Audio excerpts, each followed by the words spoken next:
नमस्कार, आपण पाहत आहे भांडा फोड न्यूज. एका दमात भ्रष्टाचारी कोमात.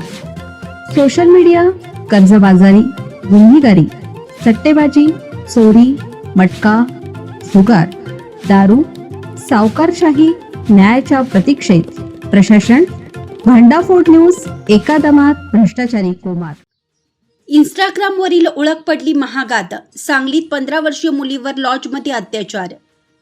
ईश्वरपूर शहरातील एका 15 वर्ष 6 महिने वयाच्या अल्पवयीन मुलीचे अपहरण करून तिला सातारा जिल्ह्यातील मायनी येथील लॉजवर नेऊन तिच्यावर लैंगिक अत्याचार केल्याची घटना 29 एप्रिल रोजी सायंकाळी 5:30 वाजण्याच्या सुमारास घडली. या प्रकरणी पोक्सोसह अॅट्रॉसिटी अन्वये दोघांवर गुन्हा नोंद करण्यात आला आहे.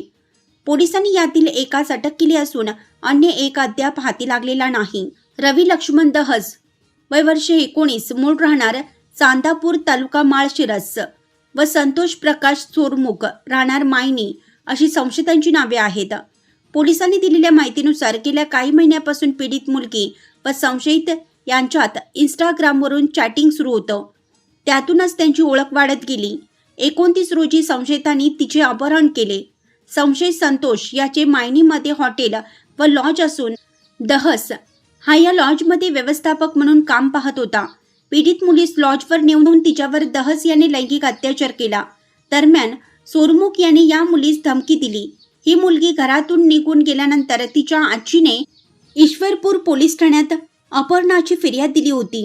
ईश्वरपूर पोलिसांनी तपास करून दहस याला ताब्यात घेतलं. त्यानंतर दोषाविरुद्ध पोक्सो व अॅट्रॉसिटी कायद्यान्वये गुन्हा नोंद केला. दहस यास न्यायालयाने पोलीस कोठडी सुनावण्यात आली आहे. तर सोरमुख हा अद्याप पोलिसांच्या हाती लागलेला नाही. अधिक तपास पोलीस उपअधीक्षक अरुण पाटील हे करत आहेत.